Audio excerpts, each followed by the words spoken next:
अस्सलामुअलैकुम वरहमतुल्लाहि वबरकातुहू। Light learning academy में खुश आमदीद। आज का हमारा जो लेक्चर है किस टॉपिक के ऊपर होगा देखते हैं। List of words followed by preposition. Urdu में इसे क्या कहा जाता है? वो अल्फाज की फ़हरिस्त जो किसी ख़ास हरूफ जार के साथ इस्तेमाल होते हैं। इससे क्या मुराद है, इसका डिफिनीशन क्या है देखते हैं।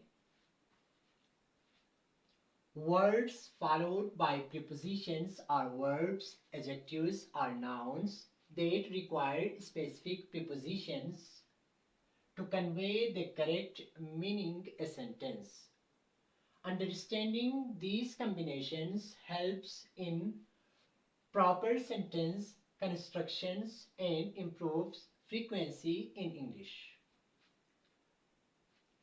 वो अल्फाज जो किसी ख़ास हरूफ जार के साथ आते हैं ताकि जुमले में दुरुस्त मफ़हूम पेश कर सके, इन्हें क्या कहा जाता है? Words followed by preposition. इनकी दुरुस्त की ज़बान की रवानी में भी मदद देती है। ये कौन कौन से वर्ड्स हो सकते हैं देखते हैं। पहले कॉलम पे हमने वर्ड्स लिखे हुए हैं, दूसरे कॉलम में इन वर्ड्स की मीनिंग इंग्लिश में लिखी हुई है, तीसरे कॉलम में इन वर्ड्स की उर्दू में मीनिंग लिखी हुई है, और चौथे कॉलम पे पार्ट्स ऑफ स्पीच लिखे हुए हैं, और लास्ट कॉलम पे हम इन अल्फाज को क्या करते हैं, सेंटेंस में इस्तेमाल करते हैं। पहला वर्ड्स क्या है? Abide by. इसका इंग्लिश में मीनिंग क्या है? टू फॉलो और ओबे द रूल। उर्दू में इसका मीनिंग क्या है? किसी उसूल या कानून की पाबंदी करना। ये पार्ट्स ऑफ स्पीच में कौन सा पार्ट्स है? अबाइड बाय वर्ब है। ठीक हो गया। एग्जाम्पल में इसको इस्तेमाल करते हैं। We must abide by the law. हमें कानून की पाबंदी करनी चाहिए। दूसरा वर्ड क्या है? अबाउंड इन या अबाउंड विथ। इसका इंग्लिश में मीनिंग क्या है? To exist in large numbers और क्वांटिटीज। अबाउंड इन या अबाउंड विथ का मीनिंग उर्दू में क्या है? बकसरत होना। ये पार्ट्स ऑफ स्पीच में कौन से पार्ट में है? वर्ब है। इसको हम क्या करते हैं, सेंटेंस में इस्तेमाल करते हैं। The river abounds in fish. दरिया मछलियों से भरा हुआ है। तीसरा वर्ड एब्सेंट फ्रॉम। इसका मीनिंग इंग्लिश में क्या है? Not present in a place. Urdu में इसका मीनिंग क्या है? गैर हाजिर होना। यह हमारे पास पार्ट्स ऑफ स्पीच में क्या है? एडजेक्टिव है। इसको हम क्या करते हैं, सेंटेंस में इस्तेमाल करते हैं। He was absent from the meeting. वो मीटिंग से गैर हाजिर था। इसके बाद क्या है? चौथे वर्ड ऑब्जर्व्ड इन। इनका इंग्लिश में मीनिंग क्या है? Deeply engaged in something. इसका उर्दू में मीनिंग क्या है? महू होना। ये पार्ट्स ऑफ स्पीच में कौन से पार्ट में है? एडजेक्टिव है। इसको हम क्या करते हैं, सेंटेंस में इस्तेमाल करते हैं। She was observed in her book. वो अपनी किताब में महू था। ठीक हो गया। इसके बाद क्या है? Next word abstain from. इसका इंग्लिश में मीनिंग क्या हो सकता है? To avoid doing something. इसका उर्दू में मीनिंग क्या है? बाज रहना। ये कौन से पार्ट्स ऑफ स्पीच में है? वर्ब है। इसको हम क्या करते हैं, सेंटेंस में इस्तेमाल करते हैं। ही एब्सटेन फ्रॉम स्मोकिंग। वो सिगरेट नोशी से परहेज करता है। ठीक हो गया। नेक्स्ट वर्ड क्या है हमारे पास?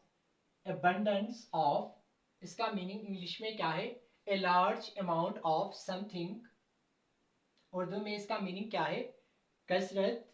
और ये पार्ट्स ऑफ स्पीच में कौन से पार्ट में है? नाउन है।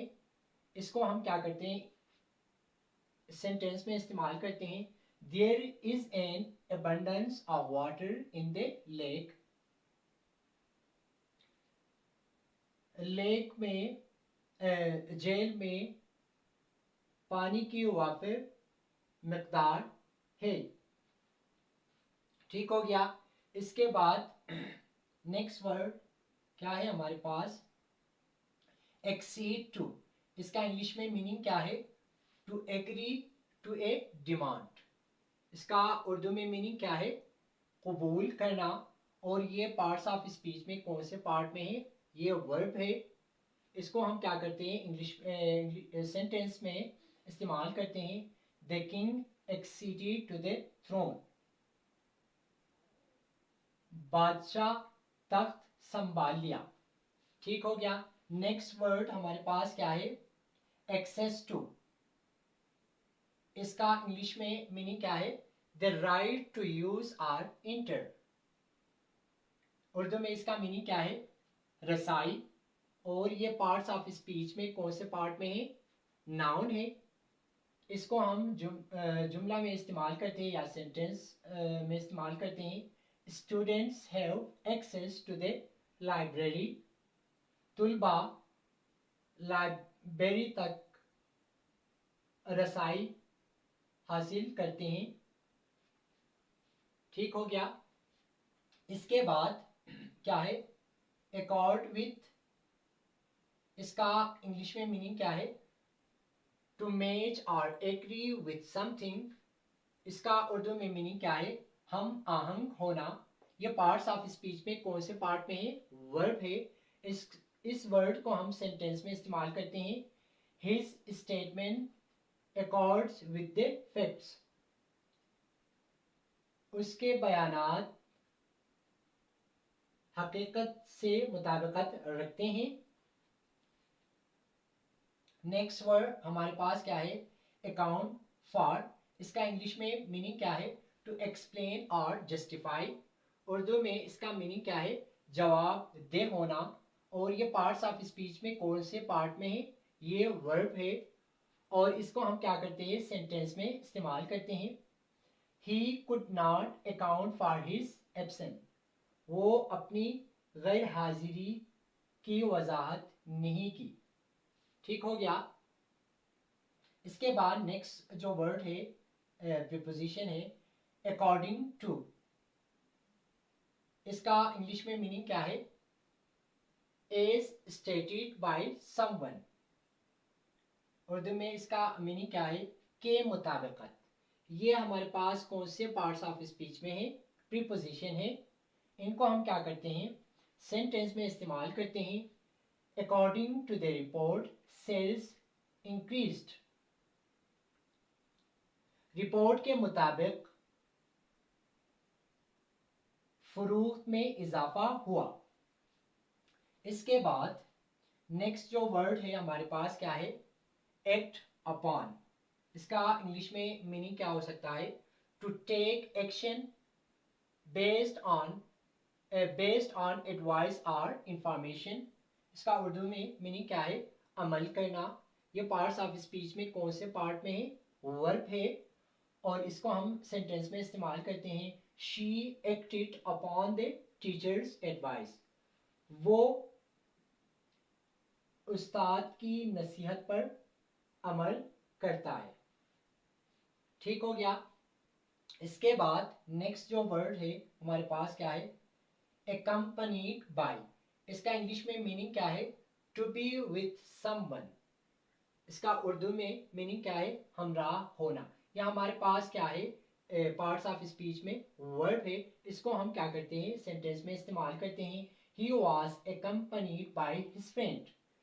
वो अपने दोस्त के साथ हमराह थे। इसके बाद नेक्स्ट जो वर्ड है, एडिक्टेड टू। इसका इंग्लिश में मीनिंग क्या है, फिजिकल और mentally dependent on something. Urdu में इसका मीनिंग क्या है, आदि होना। ये पार्ट्स ऑफ स्पीच में कौन से पार्ट में है, एडजेक्टिव में। और इसको हम क्या करते हैं, सेंटेंस में इस्तेमाल करते हैं, ही इज एडिक्टेड टू काफी, वो काफी का आदि है। ठीक हो गया। जो लास्ट वर्ड है हमारे पास क्या है, एक्यूज्ड ऑफ, इसका इंग्लिश में मीनिंग क्या हो सकता है, charge with a crime. Urdu में इसका मीनिंग क्या है, इल्जाम लगाना।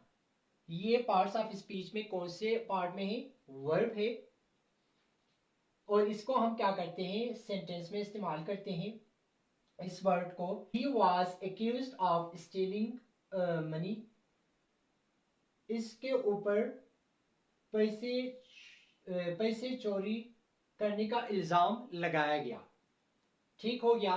ये कुछ क्या थे, प्रीपोजिशन थे जो इनके साथ पार्ट्स ऑफ स्पीच के वर्ड्स भी शामिल है। इन्हें क्या कहा जाता है, वर्ड्स फॉलोड बाय प्रीपोजिशन, के वर्ड के साथ प्रीपोजिशन इस्तेमाल हुआ है। शायद आप लोगों को समझ आ गया होगा। इंशाल्लाह अगली लेक्चर में मुलाकात होगी। तब तक मुझे दीजिए इजाज़त। Thank you. अल्लाह हाफिज़।